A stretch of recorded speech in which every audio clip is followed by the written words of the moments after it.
My husband Ben, 36, and his ex-wife Kate, 34, share 2 kids, both teens. Split custody 50-50, no monthly child support. But Ben pays all insurance, med, costs extracurricular and has to put $150 each in a college fund each month. I have a teen daughter myself.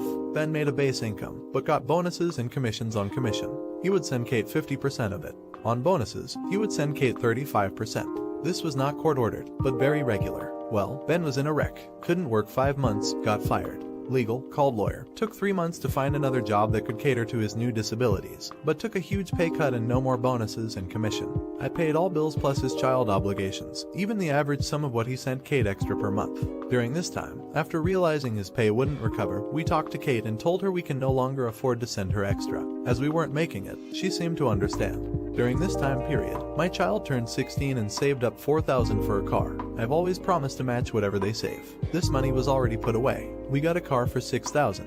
My kid pays her own insurance and gas. Ben Stein's daughter saw and somehow got late to lease her a car. In fairness, Kate didn't consult us about it. The next month, she hits us up for money. After some discussion, she assumed we figured out the money after seeing us buy my daughter a car. We explained that's not the case, but she got so angry cursing us and ended up taking us to court for child support.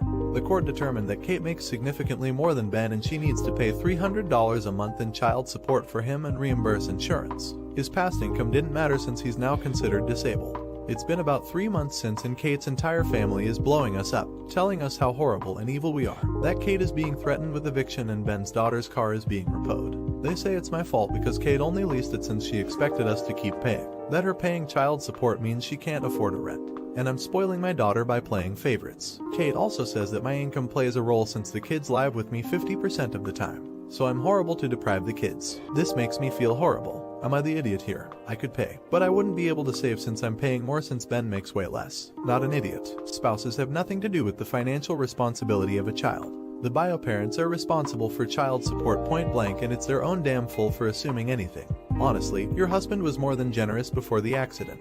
Like, really, had it been me, my ex wouldn't have seen any of my bonus or commissions. She screwed herself in taking all the court. She made her bed, let her lay in it. She sounds very greedy and entitled to me. And you all are doing 50-50. She's lucky she saw anything.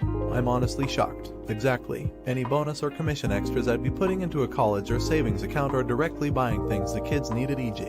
nicer upgrades for things they need for a sport or hobby. I wouldn't have just handed it over directly to the ex. I hope that the extras were documented for when they went to court. Kate was foolish and greedy. She's now paying the consequences. This is also none of Kate's family business too. They don't get a vote. Block them. I just love the fact that Kate was cursing you and taking Bentacor and yet she gets stuck paying Charles abort. Wow, nothing like Schadenfreude disconnects your guilt button. You have nothing to feel guilty about or horrible about. Kate brought this on herself. You should not have to suffer. Honestly, Opus should tell Kate's family that if they're so concerned then they can help Kate out financially. Then block them. Hello. Well, Kate makes significantly more money and somehow can't support fewer people. She's asking the one who makes significantly less to support her now. She just wants to live above her means. Karma bit her butt when she was greedy. Now for the next story. I, male teen, who recently got my twin sister expelled from school after reporting her for the bullying she did. I don't think I did anything wrong and my grandpa 72 male is on my side. But my parents, both 40, think I betrayed my sister. My sister has never been the nicest person. She got in trouble for bullying in elementary school and earlier in middle school has gotten detention at ISS before. But this is the worst punishment she's gotten so far. She can be mean to our siblings and cousins too if she wants to. We're in 8th grade now. A few weeks ago I was playing basketball outside during lunch, which we're allowed to do. Me and my friends were having a good time when we saw a boy crying on the grass. Me and my friends won't see what was wrong. This boy was telling us about how he was bullied by a group of kids for being preppy post skincare routines on TikTok. Starbucks, iced coffee generally seen as a more feminine male aesthetic. Kids were calling him gay and slurring when he's not gay. We told him we thought he was cool. He started discussing skincare and fashion with us. We don't know much about it, so me and my friends were trying to talk about Nike and stuff about fashion. We did know mostly sports stuff and he actually knew quite a bit about it. Said he started taking courses at a local college about fashion history. He's also the same age as us. After we calmed him down, we asked if he wanted to play ball with us, and we were amazed at how good he was. He said he's not really into sports, but he was so naturally good. Had us playing our hardest, and scored against a few of us when playing in teams. We encouraged him to potentially try out for the team in high school, and he said he'd consider it. Over the few weeks, we've started to hang out with him more and more. We rode about the park playing with him and he dropped his phone. One of my friends picked it up and unintentionally opened up the messages on Instagram. Since he got a notification for it, he saw someone text him. Awful Steph. The boy noticed my sister was one of the kids sending him the messages. We told him it wasn't okay and that we would go to AP with him. My sister and her friends were called into the office and they all got into a bunch of trouble. It was her 3 other girls and 2 other boys, one of which is her boyfriend. My sister was the ringleader and the cruelest, so she got the harshest punishment and was expelled. My mother and father said I shouldn't have gone to AP and instead talked to them. My grandfather has a different perspective since he was involved in progressive activist groups in his teen years and college years. And while he's straight, he saw his gay friends get bullied and was horrified about what she was doing, even though it was to a straight boy. My sister is calling me an idiot, a snitch, and says she hates me. My friends are reassuring me we did the right thing, not the idiot. Really quick, if you're enjoying the video, don't forget to drop a like. I think you did your sister a long-term favor. If she never has any consequences, how will she learn? If your parents always coddle those behaviors, she won't see a reason to change. Even now it seems like she has no regard for the person she hurt. She's only mad that she's in trouble. You did the right thing. Your sister sucks and she should be punished. Betrayal. How about she learns how to be a decent human being? Sounds like she's only mad because she got caught and is in trouble. Does she show any remorse to the person she hurt? Your sister has been doing this a long time and she hasn't changed. Your parents obviously didn't solve anything from the past, so what good would it do just to tell them anyway? Stand proud for what you did. We need more people like you in the world. You didn't get Sis expelled. She did. If you hadn't been there, your friends still would have asked him to join them, and Sis still would have been caught. Your parents protecting her from the consequences of her actions will make her worse. Also, huge props to you and your friends for not only talking to him, but including him in your group, even though he has different interests. Not everyone at your age would do that. And your grandpa sounds like an amazing person and the best role model. Now for the next story. I am 25, female, and have 4 older siblings. Seeing my parents regret having kids and struggle financially and physically, I realized at a young age I didn't want children. I love kids and spoiling my nieces and nephews is what keeps me alive. But I've never wanted any on my own. I worked my whole life set on one career, so why would I give it up for 18 years of regret? My husband doesn't want kids either, but he too loves our nieces and nephews. Well, my mother-in-law is a strong believer of man being the breadwinner and woman being a stay-at-home mother and housewife. She's very old-fashioned and so is my husband's sister. My mother-in-law doesn't have any respect for me after finding out that I won't be having kids. Every time I see her, she makes comments like at your age I already had kids or what are you even doing with your life with no kids? It annoys me, but my husband says to just ignore it and we only have to see her at family events. Now here comes the bad part. My father-in-law never wanted kids, but the mother-in-law baby trapped him and when my husband was 10, they divorced. Mother-in-law was depressed for a very long time and is still in love with him. The other day, my husband and I were invited to a small family get-together and of course we went. Everything went well and I was having fun. I picked up my husband's kid cousin and started playing with her. Mother-in-law took notice of this and walked over to me and said, "See, isn't that easy? Now you just have to have your own kids and do this. I mean, what else could you possibly be doing in your life? Stop slacking off." This annoyed me at the moment. I just said, "Oh, I don't want kids." Hey, kind of like father-in-law's name. Who knows, maybe my marriage will work out unlike yours because you're too selfish to take other people's feelings and wants into account. Mother-in-law stood there absolutely dumbfounded before bursting into tears. Everyone immediately rushed over and when mother-in-law told them, some laughed and some were mad. I felt so awful I wished I'd never said it. My husband dragged me to the car and said that although she had it coming, I could have found something else to say instead of absolutely tearing into her like that. I've received a few messages saying the same thing, but mostly calling me a messed up idiot. So am I not the idiot that was long overdue? And if your husband had handled his mom sooner and not let it go on for so long, it all could have been avoided. Just ignore it, is the biggest cop-out from husband. I feel like a lot of bad situations on here could be avoided if someone really handled things sooner before the ultimate burst.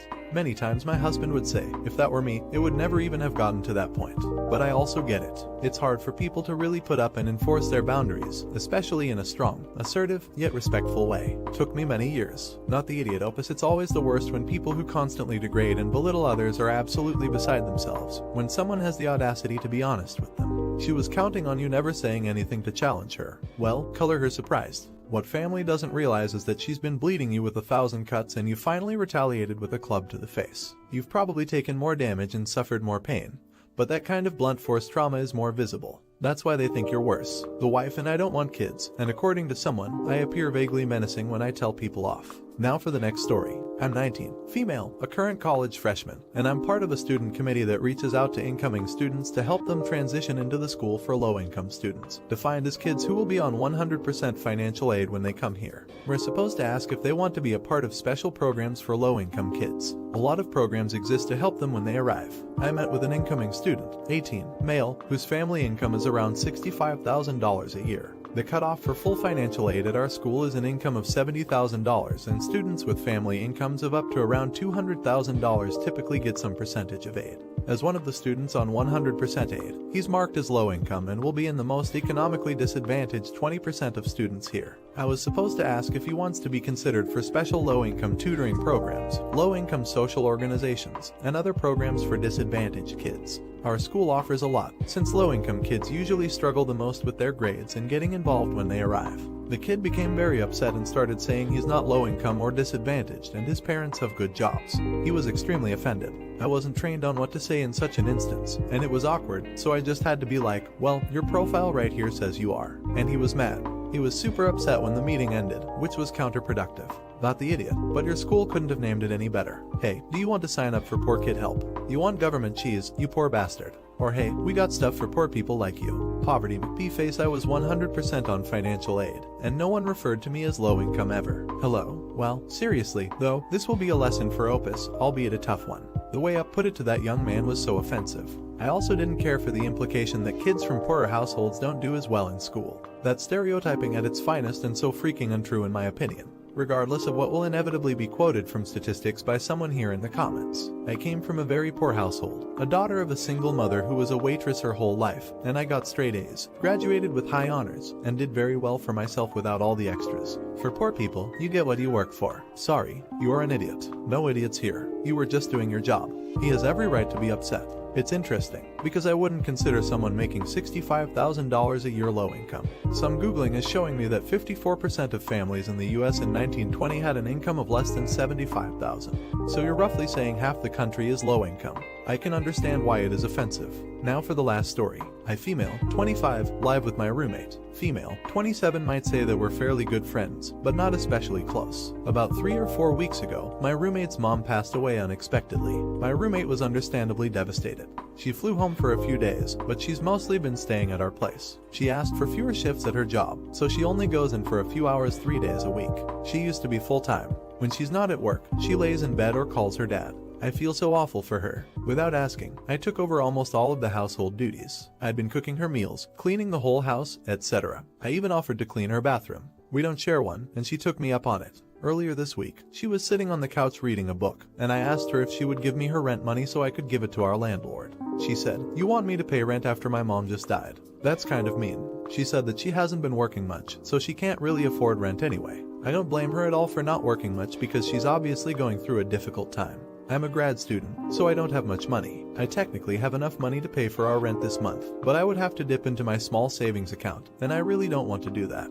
Also, I'm nervous about setting a precedent where she thinks it's okay for me to pay all of our rent and utilities. Our rent was due on the 1st, but I asked our landlord for a 2-week extension, and he was willing to be flexible. So now our rent is due on the 14th. My roommate still keeps insisting that I should cover it because she's grieving, but I keep pushing back and insisting that she pay her part. She caught me as an idiot, and our mutual friend also said I should just suck it up and pay her part. So am I an idiot for not paying her rent? Not an idiot at all. Sure, she's upset, but she needs to pitch in with the rent as long as she's staying. You've been kind to her by doing all the extra chores, but she owes you the rent money, and as harsh as it sounds, she doesn't get to wiggle out of it because of her personal problems. You don't magically have more money just because her mom died. Make dipping into your savings the absolute last option, and definitely don't offer it to her as a solution. You will need that money if this living situation falls apart. Opus, if she thinks she should be exempt from paying rent because her mother died, then she can take that up with your landlord. Of course, she won't do that though, because she knows that's ridiculous. Tell your landlord the situation and stop being the middleman for her manipulation. At 36, female, have a daughter, Sadie tween, with my ex-husband John, 39. We divorced 5 years ago, and I have primary custody while he sees her 2 weekends a month. Last year he married Amanda, who has sole custody of her kids, tween and preteen females from a previous marriage. Amanda is a stay-at-home mom, not for any health reasons or so on. She just doesn't want to work while John works at a 9-to-5. He makes good money to support them, but not enough to live in luxury. I have a much higher paying job since it's just Sadie and me. I make sure she has the best possible life. She goes to a private school. I set up her college fund, and she has much better things than most kids' phones, clothes, etc. I still manage to raise her to be humble and not take things for granted, and she's one of the hardest working people I know, always ensuring good grades and keeping her room tidy. Well, the last few times she came back after a weekend at John's, I noticed that the clothes she was bringing back in a duffel were not her size, and B, much cheaper and poorer quality than I usually buy for her. I asked her why that is, and she told me that while she's at her dad's, Amanda takes her nice clothes and gives them to her kids, while Sadie gets the clothes from Target.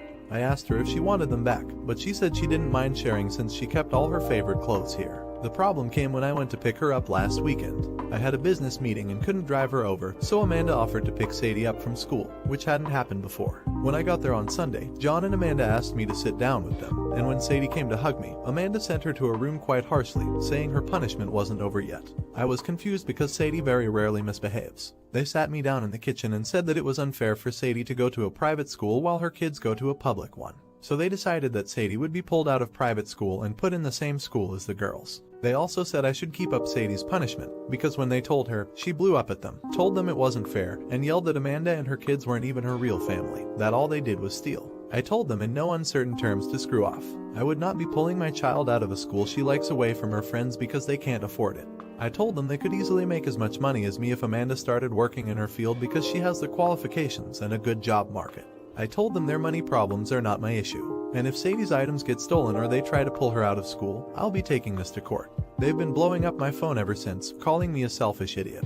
And after telling the story to a friend, he told me I was rubbing my success in their face. But I still don't feel like I did anything wrong. Still, am I an idiot? I think as a loving mother, you know the answer deep down in your heart, not the idiot. And well done for protecting your daughter. Keep this mama bear mood switched on. Out of all the adults involved, you're the only one fighting your kid's corner. Your daughter needs your support in this situation.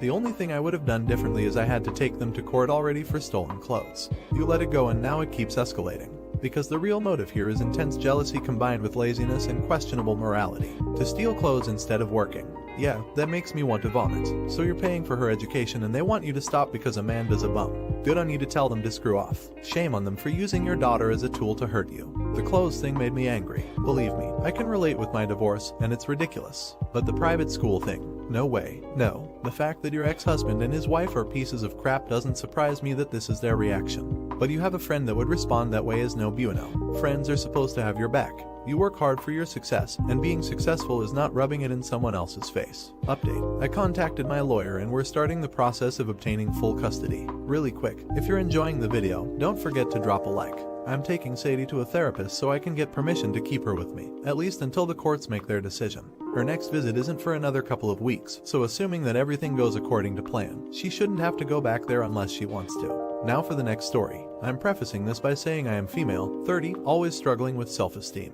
I'm an introverted, anxious, socially awkward person, which makes it worse. I got introduced to makeup during my late 20s, and it's now become both a source of income and a source of self-confidence and esteem. My now husband always teased me about it, my duties, a jokester, and is a bit on the sarcastic, brutally honest side. I didn't have an issue as long as it was done privately, meaning private teasing. At our wedding, I went a bit out of the box regarding makeup, but it looked matching and fitting. However, my husband didn't stop commenting on it during the wedding. I was beginning to get annoyed, but when it was time for his groom's speech, he looked at me and then said, "My wife here, who looks like a department store mannequin with that makeup on her face." I was dumbfounded. Guests started laughing at me loosely. I felt so much rage I didn't know how to contain it. I waited till his parents were around, then I went off on him about what he said. He said it was a joke and I took it too personally. I argued with him about how I felt regarding his teasing in public. But he insisted I blew this out of proportion and ruined the atmosphere for the wedding, as well as humiliated him in front of his parents when I scolded him like he was a kid. He sulked about it for 3 days, then told me that I needed to apologize for this negative vibe I brought upon him and for reacting insanely over a joke. I wonder if I overreacted. Dear, am I an idiot? Not an idiot. Embrace yourself for a lifetime of this BS. It'll always be him kicking you and then getting all hurt when you yelp. It always amazes me when people see the red flags for years and still decide to get married. OMG, he has the emotional intelligence of a soggy cloth. Making fun of his new bride in front of all our friends and family is just peak stupidity as well as being cruel. I would feel so awkward as a guest at this wedding. Even if you didn't have self-esteem issues and anxiety, that would have been a dumb move. and then he accuses her of bringing the negative vibes to the wedding. What? Even why would you want to stay married? Someone that announced to all of your friends and family that he doesn't like the way you chose to present yourself to the world. He said I took it too personally. It was literally a comment about your personal appearance. How are you not meant to take that personally? And I say comment and not joke because I don't understand what's meant to be the funny bit. Unless the idea of suggesting that you look ridiculous at your own wedding and encouraging a room full of people to laugh at your expense is somehow amusing to this cretin. You've married. Oh, get that marriage annulled. Now for the next story. I've been married to Stella for 7 years now. We have 5 children, daughters from my previous relationship, Kiara and May, a son and a daughter from Stella, Brianna and Jadon, and a son together, Lucas toddler. My 2 are in 50-50 custody, while my stepchildren only see their bio father every second weekend. My wife and I agreed to split finances and have mostly kept them separate. Aside from a joint account for essentials bills, groceries, house, etc., we both used to be high earners, though we had terrible hours when parental leave for Lucas was finishing. Our children begged us not to go back to work, that they hated the before and after school care and wanted us in the end. My wife returned, but I quit and got a new job. It was much lower pay, but essentially school hours, so I was able to be there for our kids. Stella has been paying more of our joint expenses, but otherwise it's been fine. I wouldn't say the split has been firm, though. I do buy stuff for my stepchildren or pay when I take them all out. It's more the big payments that are separate. Brianna goes to a private high school. I was talking about high schools to my sister since Kira is in year 6, and I realized that I wouldn't be able to afford to send her with her sister on my current pay. My ex is barely willing to pay the cost of public school, let alone a private one. The school is so much better than the nearby public school, and I know Kira wants to go to her sister's school. So I tried to talk to Stella and asked if she'd be willing to help. It's education, and she's close with my daughters, so it's not like I'm asking to pay for something crazy. Stella refused, and I would have accepted it even though I was annoyed. But she went on to say that I knew we were split finances and I made my choice when I took the lower paid job. I got more time for less money, so I can't complain that I'm paid less. I got pretty upset about that. I didn't stay home for fun. It was for our family, our children. I loved my job, but I had to sacrifice it for them. It was worth it, of course, but still Stella said it was my decision, so tough luck that she's not going to finance me. I got angry with that and told her that she knew the consequences of her job so she could deal with her children. Then her money won't be used on mine, so I won't use my extra time on hers. They can stay in care until our old hours. Stella got angry back, accusing me of using her for money and calling me a complete idiot for suggesting what I did for my stepchildren. We argued pretty badly. She thinks I'm being greedy, selfish and petty, but it's not like I'm asking to mooch. I would still foot 50% and get my ex to contribute as much as I can get her to. Yes, it was my choice, but it was for all the children, for our family. Besides, I literally take care of my stepchildren more than my own 85% versus 50%.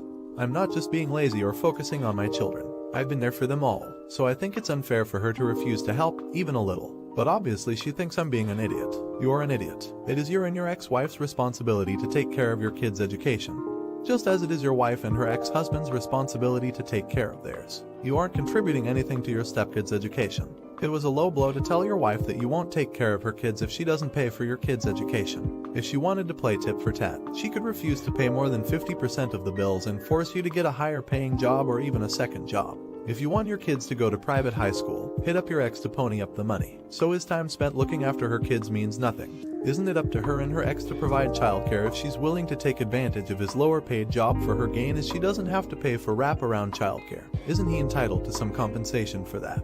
If you were a woman who quit to take care of the kids, everyone would talk about how much work being a stay-at-home parent is and how her efforts aren't being recognized. No, because she is now paying more household bills than he is. You're the idiot opus. Your wife is paying most of the bills because you decided to take another job. So it makes sense that you help her out with her kids. But she's not responsible for paying for your kids' private school. Your wife manages to pay for a family of 7 and pay for a private school for her kid all on her own.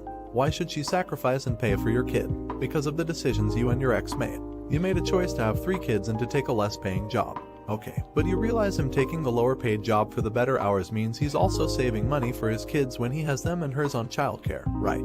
It sounds like she's perfectly fine with the benefits this change brought them, but that she doesn't want to deal with the trade-offs on top of all this. It's for a better quality education, not something stupid. Now for the next story. A friend I went to college with, she is pregnant. She is super into organic holistic stuff. You know, she used to be in a climate crisis organization and volunteers for local eco groups. And she loves slow fashion. She's a first-time mom and planning to do the gentle parenting natural products deal. Shay's baby showers last week and she had a registry, but everything on it was super expensive. I'm at a hard spot with money and Shay knows it. And I can't drop a ton of money on wooden toys or an organic stroller. I didn't want to be empty-handed though, so on the day of Shay's shower, I showed up with an Amazon gift card and some cool organic soaps I got at Home Goods. It was all in a bag, so she didn't see what it was. The next day, she called me angry, saying I know that she doesn't support Amazon or anyone giving their money to Amazon. She says it's an inhumane company that exploits its workers and she was disappointed in me and that I shouldn't have purchased anything at all. I apologized, but she seemed hurt, acting like I barely knew her. I feel awful, but I thought gift cards were just like currency dressed up nowadays, and I couldn't afford some $300 gadget when I can barely afford to make myself 3 meals daily. So am I the idiot? Not the idiot. Call Shay. Tell her that you've been thinking about it and didn't realize that Amazon exploited its workers. Then explain to her that you're in the position of the workers she's trying to protect. The ones that live paycheck to paycheck and can't afford to survive on one job. Let her know that as your friend, you wish that she would apply the same expectations to herself and have affordable gifts for you to choose from, instead of putting you in the position of choosing and making a mistake. The reality is that being elitist isn't the way to help people like you, who she's trying so hard to fight for. You're the idiot. A baby registry is not a court summons. The friend wasn't upset that Opie went off the registry. The friend was upset Opie bought something from a company they're against. Opie could have gotten some other organic stuff or smaller wooden toys. The friend even said Opus didn't have to get anything.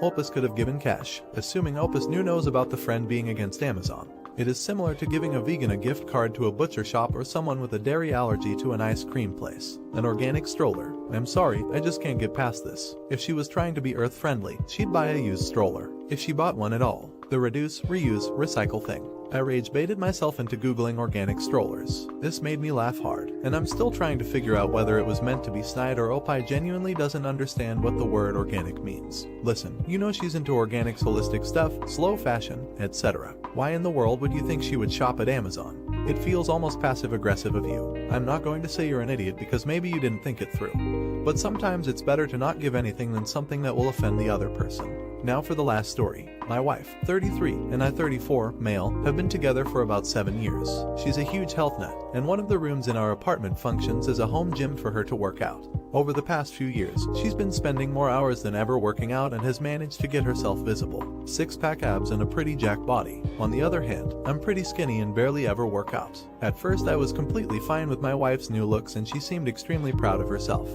However, recently she's been wearing tank tops and crop tops when we go out in public, which I think she's doing to show off her muscles and abs. We sometimes get weird looks from strangers when we're outside together and I feel uncomfortable because of this. I told my wife about how I felt, but she just said to ignore those people. Recently, my friends have also been taunting me by saying things like, how does it feel knowing that your wife could easily beat you up? And does your wife carry you to bed when you're tired? This made me feel really ashamed of myself for some reason, so I decided to talk to my wife about it. I told her about what my friends were saying and asked her to lay down the weights for a while. She became a little angry as soon as I said this and replied that working out was her passion and she expected me to be more supportive of her. She said she wasn't going to bulk down just because of my insecurity. Am I an idiot? You're an idiot. Why are you not only friends with people who find it amusing to insult you, but prioritize their opinions over your wife's happiness? If you're unhappy that your wife is working out and is proud of her body, then don't be with her. She's correct. Your insecurities are not her problem and you should be supportive of your wife. She's working out and bettering herself. When we're fat, we're shamed. When we're skinny, we're ashamed. When we have muscles, we're ashamed. When we do surgery, we're lazy. When we don't, we should do surgery. Men like you are living arguments to be lesbian. Has it not occurred to you that she wears crop tops because it's hot outside and wants to be comfortable? It's like you think everything she does is for male approval, as if she's living in a novel written by a man. That's incredibly disturbing. Your wife is a person, not an extension of you. She doesn't exist to satisfy your fragile masculinity. She is a human being as real as you, not a display object, a toy or an ego boost. Appreciate your wife and upgrade your friends. Otherwise she's going to divorce you. Kind of a weird post, but it just happened, so I want to know if I'm an idiot. I just left a job that I had for over 2 years. During that time I had come to like many of my coworkers, but I didn't consider them to be friends as, in my opinion, friends are people who you hang out with and are able to text. Call out of the blue. I understand that my opinion of friend may not be the universal definition of friend, but I have used this definition in my life and I consider people who fit the above description friends. All others are coworkers and colleagues. So if I don't hang out or text you about non-work related things, then I am not your friend.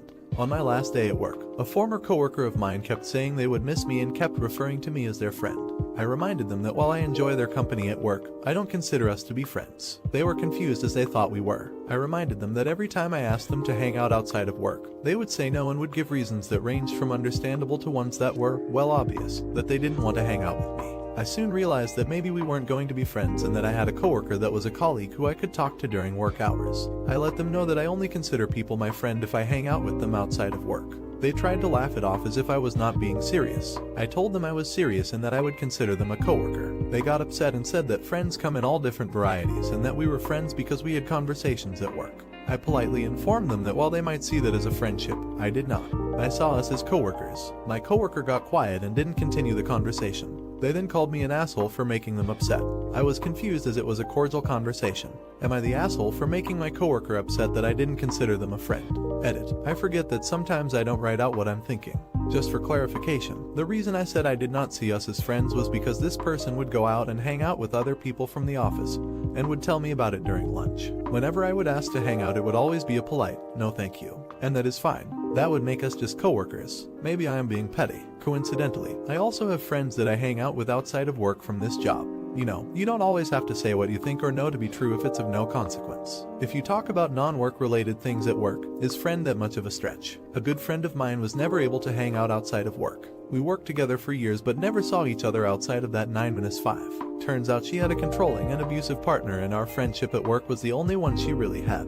If someone calls themselves overweight, do you have to correct them and say they're technically obese? Not really. Let some things slide. You're an idiot. Yeah, but it's still rude to tell someone point blank they aren't your friend when they call themselves your friend, especially in the context of them saying they will miss you. Even if this person did just like Opus more than Opus liked them, there's no reason to make them feel bad by pointing them out if they aren't pushing for more of a relationship than Opus wants. Except the coworker has specifically rejected friendly overtures by Opus in the past 2 years while going out with other coworkers. So what is that but a slap in the face? Then all hey we're friends. Nope, you didn't want to be a friend, you don't get to pretend you were one. And I don't work with you any longer, so I no longer have to smile and go along to get along. TBH, this is where I am with an IRL person I know. I invite them to stuff, but they never want to go. Or they say they'll do something, then bail at the last minute. They never invite me to things. The only time we hang out is when a mutual friend invites both of us, or I run into them in town. I trust them, I care about them, but they don't want to put in any work for a real friendship. Not an idiot. So you made multiple attempts to hang out after work, and got every excuse in the book thrown at you, but you're an idiot for not considering her a friend. And then she gets to feel all good about herself being such a good friend after you've left. No way. I hope she feels bad. I absolutely hate fake people, and they deserve to be called out for it. None of this, you don't have to say what you're thinking, bull crap. Good on you, Opus. You are certainly not an idiot. You are completely wrong and did not understand the situation at all. Nobody is going to remember your extremely precise take on a common concept, friendship. But they will remember how rude you were completely out of the blue. Your coworker is probably wondering what on earth they did wrong to make you so upset at them. Depressingly, the answer is nothing. You got so caught up in your own head you seem to have forgotten the other person, who was simply trying to let you know they appreciated you and would miss you. Now they think you hate them, but you just hate. Inconsistent definitions, I guess. Perhaps being directly told someone insignificant to you likes and appreciates you made you uncomfortable and you lashed out. It's a bad look and you would do well to learn to control that behavior if you want to be respected. Just smile and say thanks next time. I don't know where you got all this wild information from, but where did Opus say they consider the coworker insignificant? Opus did nothing wrong correcting them that they weren't friends. The coworker would hang out with others but refuse any chance to hang out with Opus when offered. Sure, you can claim people are capable of making friends at work, but some people aren't themselves at work, and so I understand feeling as though you aren't friends with someone despite being friendly. If someone who had refused any offer to develop a friendship started claiming to be my good friend, I'd correct them as well because it simply isn't true, and whether it leaves a bad impression or not, who cares? Not an idiot for not considering her not a friend, but you could have just smiled and let it go. No reason really to tell her off, so that was a bit of a dick move. Can't believe I had to scroll all the way down to find this judgment. The You're an Idiot seemed to want Opus to allow the coworker to continue with the illusion of friendship, when, from Opus's point of view, there was none. Better the coworker to find out now instead of later when running to Opus and being all, my friend. And Opus being like, you, what? No one is saying they're the asshole for this part. Being an asshole is doubling down on insisting to them that they aren't friends in any way. It's just unnecessary. It's like when you run into someone on the street that you haven't seen in ages and they go, wow, great to see you. We should get coffee sometime. You both know it's probably never going to happen, but you can either say yeah, we should, and then go about your life never seeing them again, or you can say no, we shouldn't. We aren't actually friends, and you get to go around as a truth-telling asshole. Light, you're an idiot. Opus, do you think you might be autistic? I'm autistic, and as soon as I read this I was like, aw damn. Social awareness wasn't there today. I say things like this sometimes, forgetting any emotional intelligence I have and sticking my foot in my mouth. Not because I'm thinking about the interaction, but because I need to be understood and how I think to be understood. I think that's what happened here. I don't think they're an asshole. I think they don't understand social niceties. To say that you're not a friend doesn't begin to cover it. Do you always burn every bridge into the ground before leaving a job? What was the purpose of saying such hurtful things to your colleague on your last day at the company? You're an idiot. Big idiot. What bridge? The coworker steadfastly refused to communicate or hang out with Opus outside work hours. They will likely never speak again. It sounds like the coworker used Opus as an office buddy but didn't actually like them and so refused to ever see them outside work. Does that sound like a friend to you? That would be like if my contacts from other countries that I see on video calls and joke with called me a friend. We are absolutely not friends, sure, but that coworker you hung out with during lunch could be the contact that gets you a great job 5 years from now, etc. That's the bridge. Not an idiot. They refused to hang out with you outside of work. They chose to remain in the coworker, colleague category. I've found that people who try to establish a non-existent friendship when you're leaving a job are hoping to establish positive connections to further their own career, not actually have a friendship. I'm wondering if you repeatedly asked her to hang out as more than friends, and by declining she was saying she wasn't interested in that sort of relationship, but that didn't mean she didn't see him as a work friend. I got the vibe that he was being petty because she turned down his advances. Nice guy vibes in my opinion. As someone who has worked in government offices for a third of my time on this planet, I don't consider anyone I'm friendly with in the office a friend until we hang out outside of work. Friendliness is standard in all office interactions and doesn't hold much weight. It's a required part of my job to be friendly with everyone I interact with for fear of HR. I didn't see the genders of either party mentioned in this post, so I didn't presume a nice guy situation. But you could be right on that front. Now for the next story. Am I an idiot for not giving my 10-year-old daughter my coloring book after the dog peed on hers? I always buy me and my daughter matching coloring books. This coloring book is huge and has a big unicorn poster in it.